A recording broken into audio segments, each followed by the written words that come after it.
Okay, well, I want to welcome Jessica Ann, Outreach Coordinator from Missouri Budget Project.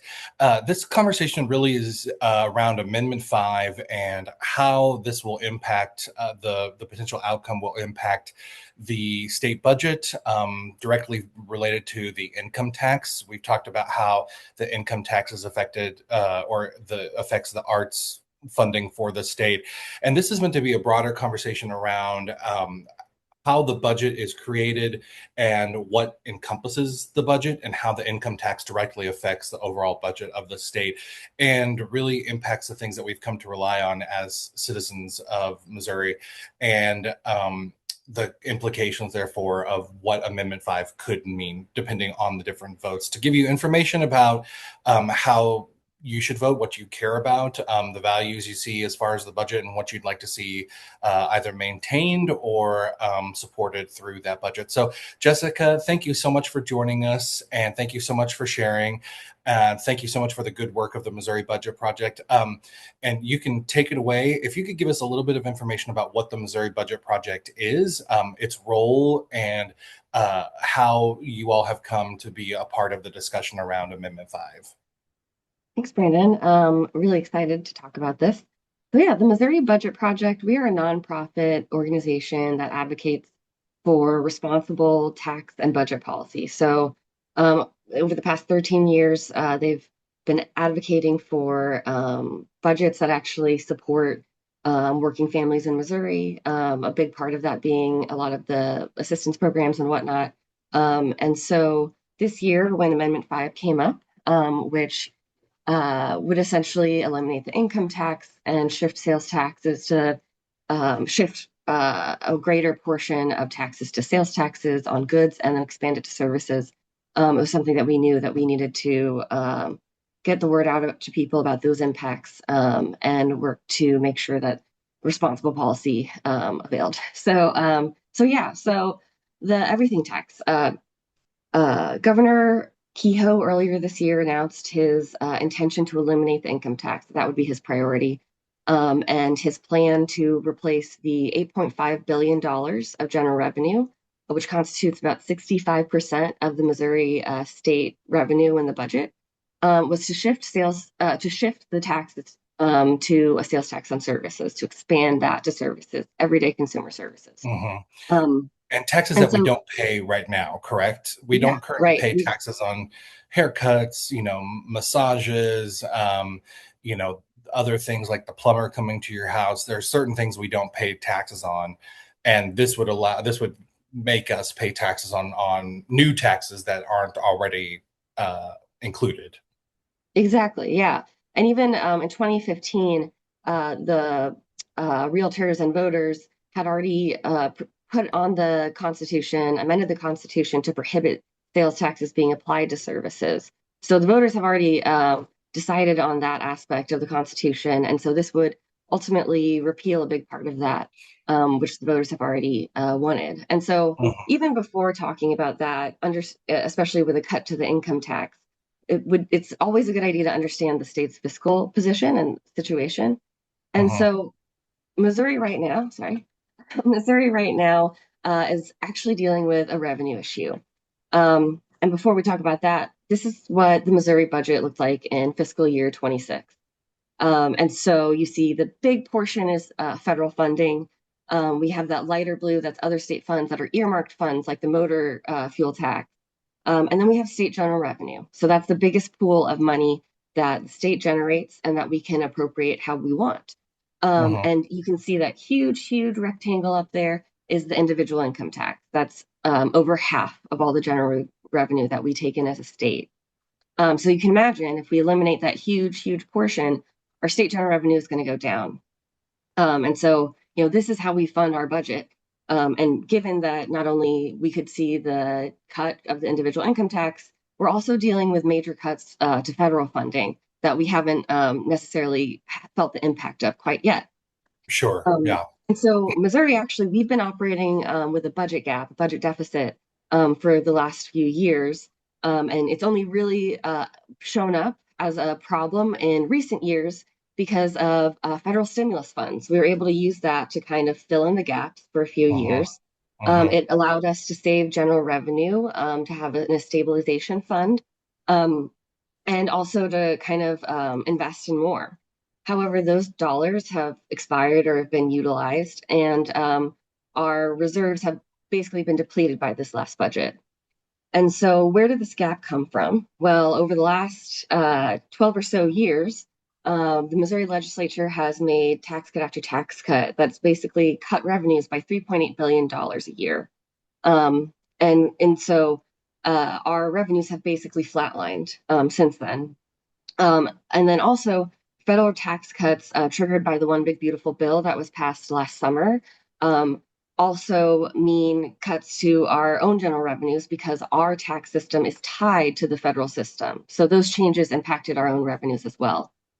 In addition to that, the One Big Beautiful Bill included major historical cuts to lifelines like Medicaid and SNAP, huge holes that the state is going to have to fill or have to make tough decisions about cutting lots of people from benefits. And this is Hmm. all going on while we're seeing, a lot of other federal funding being cut from nonprofits and other social assistance organizations as well. So we're Sure. really looking at a lot of money being taken out, not only the economy, but also of the budget. Yeah. And of the Um, support outside of the right, budget. Sorry, exactly. go ahead. Yeah. And so, no, it's great questions. And so, the governor's administration has acknowledged this. However, they argue that we have a spending problem, that we've been spending too much. And when you compare to how much Missouri invests in its people and its programs, we are ranked among the lowest states, sometimes the last when it comes to that. And because of this, our outcomes are worse. So, for example, public health spending, we average about $7 per person, and the national average of when you look at all the states is $63 per person. We're Wow. also 40th when it comes to life expectancy in the country, and so these investments really do have an impact. So really, it seems to me that there's more of a revenue problem that we're dealing with. Hmm. And in this last budget, we haven't even addressed this budget gap in any real form.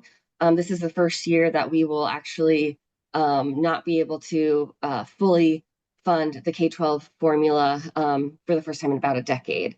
And Wow. in order to actually fill the gaps in education funding, because of declined lottery revenue, um, was by using funding from the Blind Pension Fund or the Capital Commission to fill in those gaps. So we're robbing Peter to pay Paul, essentially.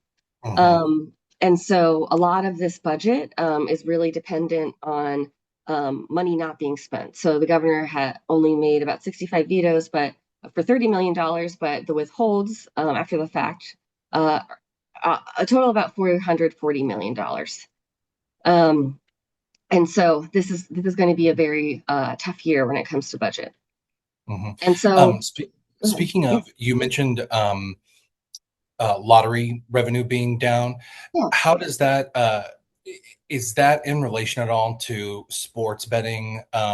Like, does the sports betting revenue that I think we passed to allow that revenue to be, to fill the state coffers, does that help offset any of that general lottery loss revenue, or is it included in that number?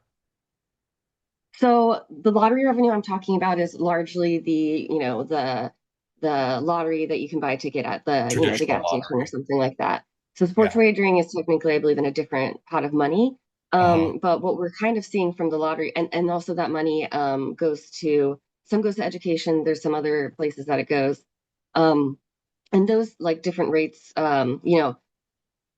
what I think we've been seeing has been seen in other states when they first pass sports wagering, that people start to kind of move Hmm. to sports wagering and use the lottery less. Sure. I Okay. can't say definitively that's what's happening, but that has happened Sure. in other states. Okay. And the lottery is the main fund for education, public education in Missouri.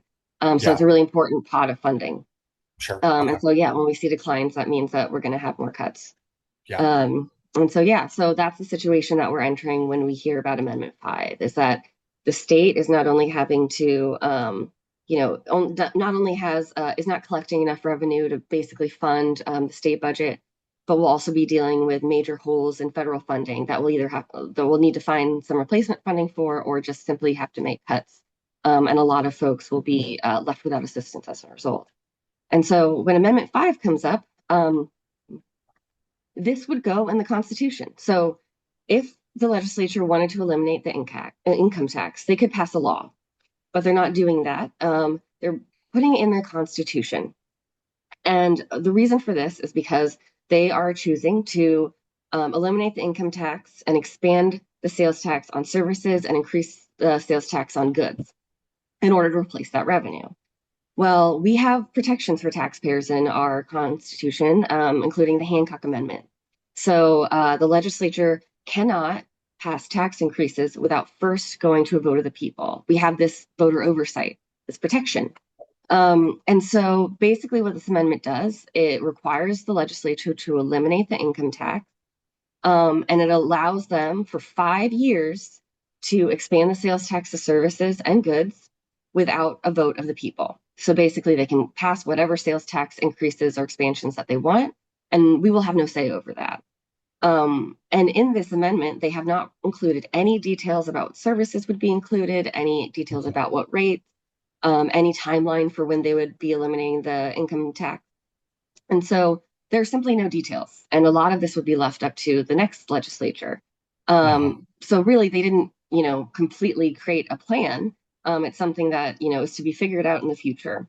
And so this would require voters to put a lot of trust in the current legislature to raise taxes that would even, replace the income tax, but also to, tax, whatever could come out of it. And so this, gives up a lot of power from the people and hands it over to the legislature. And so this, without any details, we have no idea what they're going to tax, and they won't come to us for input. And so, for most Missourians who pay more in taxes through property and sales taxes, this would likely result in an increase in taxes. And so, just again, the individual income tax represents about 65% of our general revenue in the budget. And so if we look at this, this darker blue is sales and use tax, and that's about $3 billion. That's like less than a quarter. And so the amount that we'd have to bring in from the sales and use taxes would have to basically take over this red portion. That's a huge, huge lift. And then also just want to point out how small the corporate income tax is in kind of revenue in our budget, and comparing kind of who's really paying taxes. And But go ahead. is it fair to say in that graph you just showed, which is excellent, that if you look at that, the sales tax would have to more than triple to make up for the lost revenue of the income tax? So you can imagine in your life what a tripled amount of sales tax would look like. Not only, and like as you said, with the gates open, and no identified, limit or cap or amount on what new sales tax would be, they could justify tripling sales tax at every iteration that you pay already. So a sales tax on a good, like you go to get groceries or whatever, and adding sales tax on a service you don't currently pay a sales tax on. So the limit doesn't exist as far as how many places they can tax and the threshold at which they could justify taxing to basically increase sales tax by 3 times as much to make up for that revenue. Is that fair? Yeah, about. I definitely would have to, more than double the sales tax revenue for sure. And exactly. We have no idea of how they're going to really do that because they haven't, decided yet. And just like to further emphasize kind of where you're talking about, most Missourians, as I said, pay more of their taxes and local and state sales taxes in property and sales tax. So you see the lowest 20% and the middle 20%. Still, those two forms of taxes are, the biggest portions. The red is the income tax. And you see, as people make more money, that the cut to the income tax would, be even greater for them. and they're Hmm. the ones most likely to benefit. And that's Sure. because when you have a smaller income, you're paying a greater portion of your income to essentials, right? And when we look at this graph as well, when we combine state and local taxes as a share of people's income, the Hmm. lowest income Missourians are paying the greatest share of their income towards taxes already. Hmm. Um, and so this would only, really any benefit they receive from, elimination of the income tax is definitely going to be canceled out by an increase in sales taxes in their budget. Um, and so, to your point, so, if they were only to increase the sales tax on goods, forget like not including services or anything like that, um, Hmm. they would virtually have to increase the state sales tax to about 10.7%. Okay. And Yeah. then when you were to combine that with the average like local sales taxes on top of that, that would mean, the average sales tax on a good would be about 16%. Um, right now we're sitting at about 8.2%. And so that's about twice the sales tax rate on goods that we already experience today. And this is as affordability is becoming a bigger problem. Gas prices are going up with no, end in sight necessarily. And everything just becoming more expensive. That's Hmm. happening, and then folks are going to have to pay additional sales taxes on top of that, would just really, really, hurt a lot of families' budgets.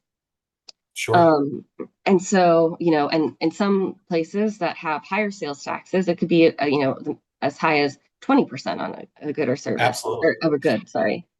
I think Um, about places like the Plaza, where you pay a premium for buying something at the Plaza. You go to the Apple store and you buy your new iPhone, and with this in place, an iPhone that's $1,000 and your current tax would be about $100 would be $200. So for the same mhm. iPhone, you're paying $1,200 rather than $1,100 or thereabouts. Yeah, yeah. And that's And a substantial amount. yeah. And And the so like even bigger the Kansas City. go ahead. Oh, yeah, yeah, yeah. And bringing up Kansas City as well, Kansas last year, I believe, eliminated their grocery tax or their sales tax on groceries, at least at the state Mhm. level, I believe. And so, when other states are making those changes and there are cities, on the border where they could go to another state with cheaper sales taxes, Right. consumers might start to do that and we'll Yeah. lose even more sales tax income. Our businesses would maybe be hurt. And so it does not necessarily help our businesses in our own state. And Absolutely. so they would basically be unable to just do that with a sales tax on goods. That would, be very difficult. And so the part of this amendment is that it would also basically repeal temporarily the protection against prohibiting the protection which prohibits sales tax on services.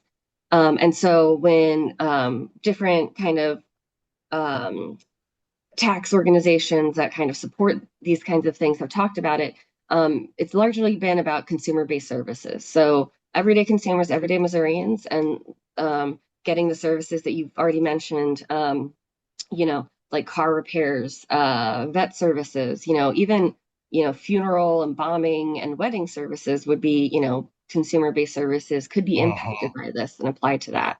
And when we've Childcare done is a our big one. own, oh yeah, childcare being a huge one. Yeah. And you know, when we have modeled this, at the beginning, when Kehoe announced his intention to do this, he had mentioned that he would support exemptions for healthcare, agriculture, and real estate. However, those exemptions are not currently in the amendment.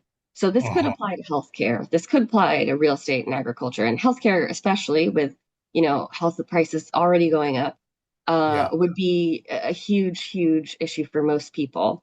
Mhm. Um, and so, we kind of did our own analysis where, say we exclude those three areas that he mentioned, and we apply this to consumer-based services. We would still have, instead of an $8.5 billion hole, we'd still have about a $5 billion hole when it comes to kind of the consumer-based services that would likely be taxed. And so, in order for this to really work, if they were really going to totally replace the income tax revenue, this would have to apply to even more services than that, which could include business services, which could result in kind of, tax pyramiding for businesses or applying to some, professional services, say architecture or engineering. which are big services that, could make them less competitive when they're bidding against other companies in other states for projects. And so, you know, taxing services has a huge impact not only to consumers but also to businesses and our local economies.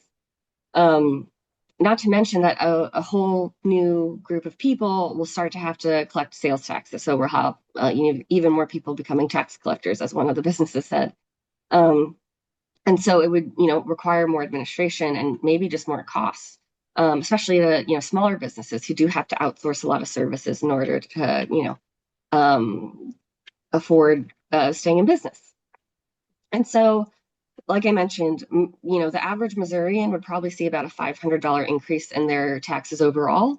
When you include all those sales taxes on services and goods, there would still probably be about a $5 billion hole. And because of that, there would be triggered cuts to programs that support Missourians, cuts even deeper than what we're experiencing due to the federal cuts. Mm-hmm. And so, that would put a lot of programs at risk that people really rely on. Not to mention that there are taxpayers who do not pay the income tax because they're exempt, like older adults, folks on Social Security, veterans, and people with disabilities who are on fixed incomes, who don't pay an income tax because, they're exempt, who will only see an increase on that, and they're living on fixed incomes already. Mm-hmm. And so that would really, really, hurt those groups. And so when we talk about those services, that can even include education. So, if we have this $5 billion hole in the budget, if we do kind of a uniform cut to all departments, the public education would probably see about a $1.4 billion cut. Um, and especially hitting a lot of rural school districts very hard, who Yeah. rely more on that state funding. And so that would be about 27,000 teachers, 40 or 46,000 support staff, or you know, an average cut of $1,800 per student. And when you consider the fact that we're actually already spending less per student than we did in 2007, this would hurt even more. Especially, we're having issues, making sure that teachers get their fair pay, even recruiting and retaining teachers right now. And we're seeing lots of cuts take effect. So, this would be very damaging to not only, our education system, but our workforce and our people, right? Um, and, there have been a lot of arguments as to why this amendment needs to be passed. And one of them includes attracting businesses to Missouri. Mm-hmm. And when we've talked to professionals, like economic development corporations, people who their business is recruiting companies to our state, it is never the income tax that they ask about. It is Yeah. actually about workforce. Do you Yeah. have the workforce? Do you have an educated, skilled workforce that we can go to? Yeah. And then, secondary to that is, is our workforce going to be supported? Do you have the services to support that? A lot of times Mm-hmm. that's childcare, good roads, good Yeah. infrastructure, all that kind of stuff. Quality of life. Exactly. Mm-hmm. Yeah, that makes If workers we want to live here. Absolutely, one of our biggest arguments, especially around the World Cup and trying to entice, that next level of investment in the area, is that if I am a corporate CEO and if I send 10,000 of my workers to go live there. I mean, we just saw an announcement today about a headquarters in Kansas City that's moving to Boston. If the Yeah. reverse were true, if I send 10,000 of my employees to your area, are they all going to want to live there? And are they going to stay Yeah. there, or am I going to have a ton of attrition as an employer, from my staff? And that goes directly to your point. And Yeah. I will say too, I can't help but look at where I'm from, the southwest quadrant here of the state. Anyone who has a child in a public school district in that area already knows the woefully inadequate education that's happening there, and the woefully inadequate support for the teachers, the staff, etc. School districts are hemorrhaging money trying to just keep up their quality of education, and this at that level be some of the deepest cuts to the state in the area would just be detrimental. I mean, No, absolutely. absolutely, on top of everything that they've already dealt with. Sorry, please continue. Oh, no, no. I mean, these are really important comments. And then, a teacher's job is hard enough in this day and age. But we also, we know as well that, when kids lack access to, healthy foods, when they're tired, when they, aren't feeling well, it's harder for them to be participating in class. The teacher's job might get a little bit more, might, expand beyond just teaching, which, it already does. But, dealing with cuts to education while also we're seeing cuts to healthcare funding and cuts to SNAP and whatnot, is going to make that those classrooms even more challenged. Those students to have more challenges in just being able to pay attention and whatnot. You can't do that without a good night's sleep or or food and or good food and all that. Yeah, So yeah, it just everything affects everything. I think one of the important things I like to remind people about is that nothing exists in a vacuum. When we do this, it's going to affect something else. Somebody's going to have to pay for it at the end of the day if we cut the income tax. And a lot of voters understand that it's going to be everyday working people. Um, and so yeah, this could have very, very serious impacts, especially in rural communities. sure. Um, and so, this is an example for, Cass County, looking at all these different school districts, and how much this would, reflect in those areas. Hmm. Um, and so then just an example. Um, and then so again, there's been arguments for why we should do this and whatnot. Yeah. And folks really love to compare us to other states like Tennessee, Florida, and Texas, where either they've never had an income tax or they've eliminated it. Um, and so one of the things that we don't that isn't mentioned is that when it comes to those states, the most of their residents are paying much higher property and sales taxes than most Missourians here. Um, Mhm. the only group that really pays less in taxes in any of those states is the top 1%. It's the wealthiest individuals. So really, eliminating the income tax is really going to benefit the wealthiest Missourians who already have enough, to get by and to live comfortably. And Mhm. so this would really just burden lower income folks. 60 to 80% of Missourians are paying more in sales and property taxes right now. So this would really, really impact it even more. Mhm. Um, And another thing I'll say about, especially Florida and Texas too, is, and one argument I've heard from how they've been able to mitigate some of the lack of or I'm sorry, income tax in those states as far as revenue, those are two of our largest tourist states in the country, both with huge borders bordering an ocean. And okay, that goes right into your next yeah, slide. So talk a little bit about how they've been able to offset some of that revenue that we as Missouri do not have. yeah, no, I mean, like you said, tourism is a huge, huge amount of funding for Florida and Tennessee. In Florida, you can see out-of-state Yeah. visitors, they have about Texas. 157 million. We have Mm-hmm. about maybe 28 million. Mm-hmm. Um, Texas, on the other hand, they have another forms of revenue from oil production and natural gas. Yeah, absolutely. And so, yeah, and Missouri simply just doesn't enjoy these, natural resources. Or, I mean, all this kind of leads back to natural resources and geographic location and whatnot. We simply don't have that luxury, not luxury, but just those other resources Yeah. for revenue that they do. So it's not necessarily the best states to compare us to, Yeah.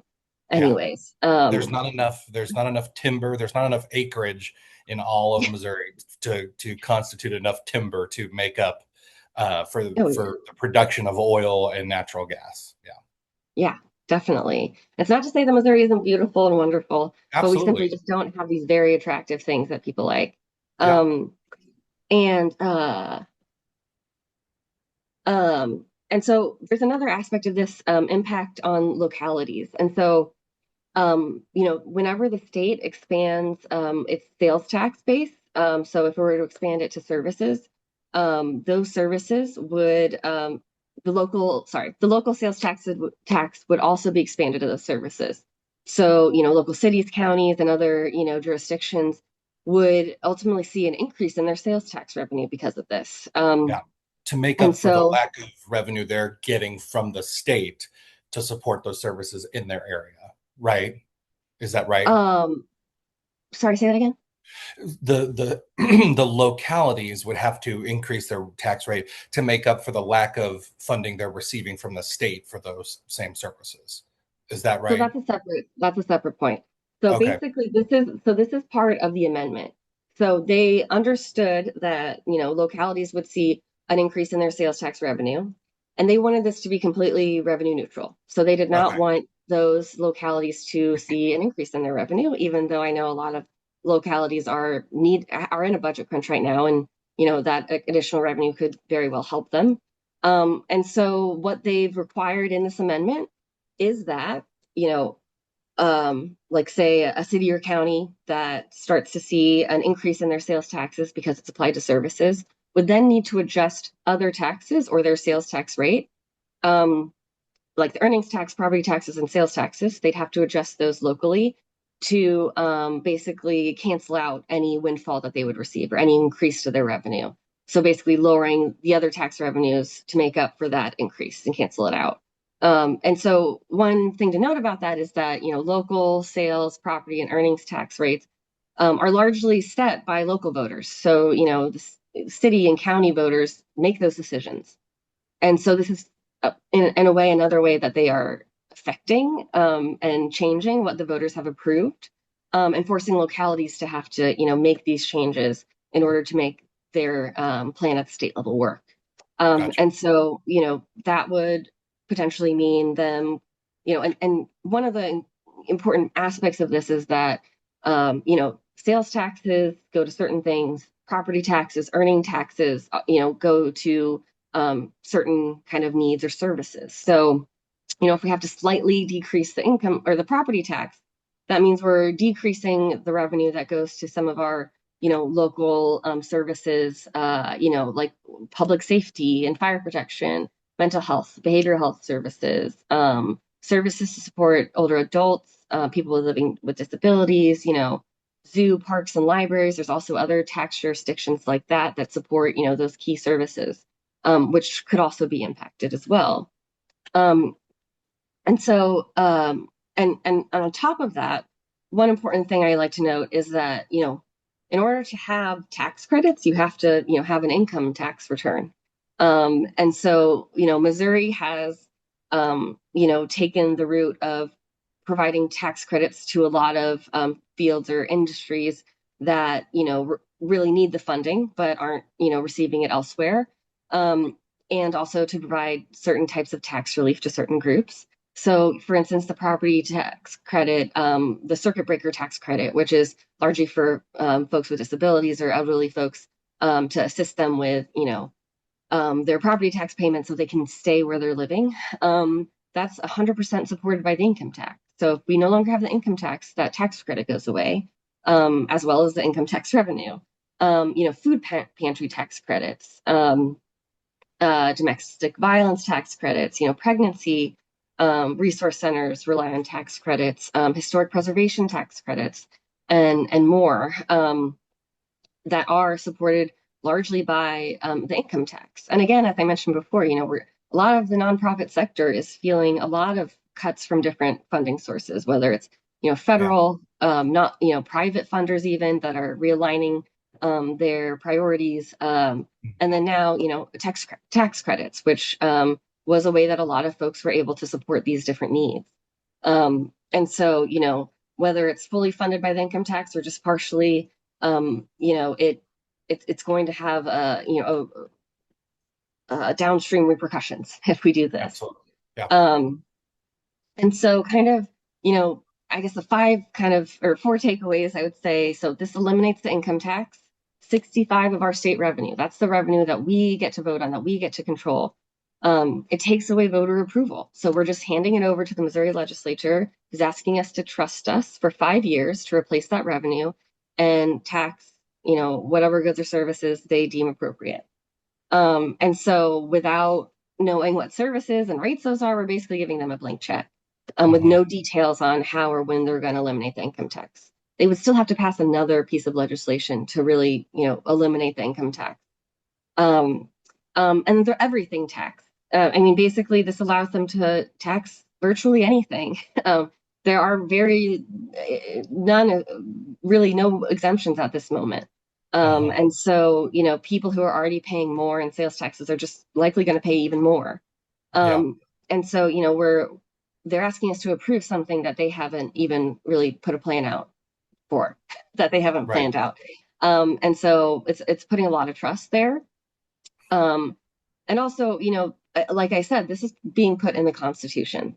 A lot of people in the Kansas City area, especially, will remember Governor Brownback when his priority to eliminate the income tax. And a lot of the education system was very fundamentally impacted by that.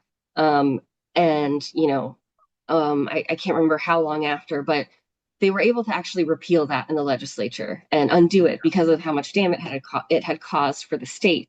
And the legislature simply cannot do that. It not Hmm. only not only requires them to eliminate the income tax, it prohibits them from levying an income tax in the future. And so this would require us to go back to the voters to repeal this and ask the voters to tax themselves through the income Yeah. tax. And there have been instances where stuff like that, does happen because people recognize that, we have to pay for things in order for them to work, exist, or be quality. And so this would take a very, very long process. It's not easy to, put the toothpaste back in the tube, as I'm not sure if I'm getting that right, but Yeah. yeah. So this would not be easy to undo. Um, and risks a lot for our state when we're already dealing with budget deficits and federal funding cuts. And so without putting a lot of planning or details for everyday Missouri voters, this is largely a play to eliminate the income tax to benefit some of the wealthiest Missourians while Yeah. raising taxes on us. And so this is not this is a very dangerous proposal for Hmm. our state's fiscal future. Sure. And so folks should be very, very concerned and very aware. Um, and also, this is during a primary. So, when we've had a very short runway for this campaign, only able to set it up once they announced when the amendment would be on the ballot, and they put it on the primary ballot, which typically has lower turnout. And Sure. so, we need people to get out there and tell the legislature and tell the state uh, how we feel about this policy, and that we want more responsible fiscal policy and tax policy that helps everybody, and certainly doesn't take advantage of voters and whatnot. And so, you can learn more about kind of what people are doing to oppose this at the knoweverythingtax.com. And I, encourage everyone to vote on August 4th and show up and tell everybody about it, because, this is something that is not easy to undo, and it could Hmm. really, really hurt the future, of Missouri. Sure. Yeah. Thank you. Well, really appreciate great information. I think we covered everything related to this, important for people to know. Thank you so much for your time. Thank you for sharing this. I think we laid out, kind of the case of what's impacted as a result of this potential. The only thing I'll say is there any, the legislature has a habit of putting something to a vote of the people and then trying to use legislative mechanisms in the next session to undo the vote of the people and do what they want Right. anyway. Has there been Mhm. any discussion around this and if they have any mechanisms available to them as a legislature to try to do this on their own anyway next year? So yeah, so because it is something that they're proposing and it's a no vote, so and a lot of times in the past when that's happened, it's been, we've voters have gotten something passed that they then can just repeal somehow. Um, in this case, they're proposing something that, we can simply reject. Mhm. However, like I said, they can eliminate the income tax by just passing a law, Mhm. and passing a simple law. So they could go back in the legislature and do that next year. I think Mhm. one of the most important things about people getting out and voting against this, if they choose to, is ensuring that, folks are the legislature really understands how much people are rejecting this to a great Hmm. degree. Sure. We've Send a already heard, message. right. And we've already heard that there are, folks who have voted for this in the legislature that are now kind of walking back that vote and support. And so I do think that they are getting the message that this is unpopular, Okay. and that people are kind of, frustrated Mhm. by these kinds of pieces of legislation. Because also there's been a lot of messaging from proponents that has been frankly misleading and inaccurate.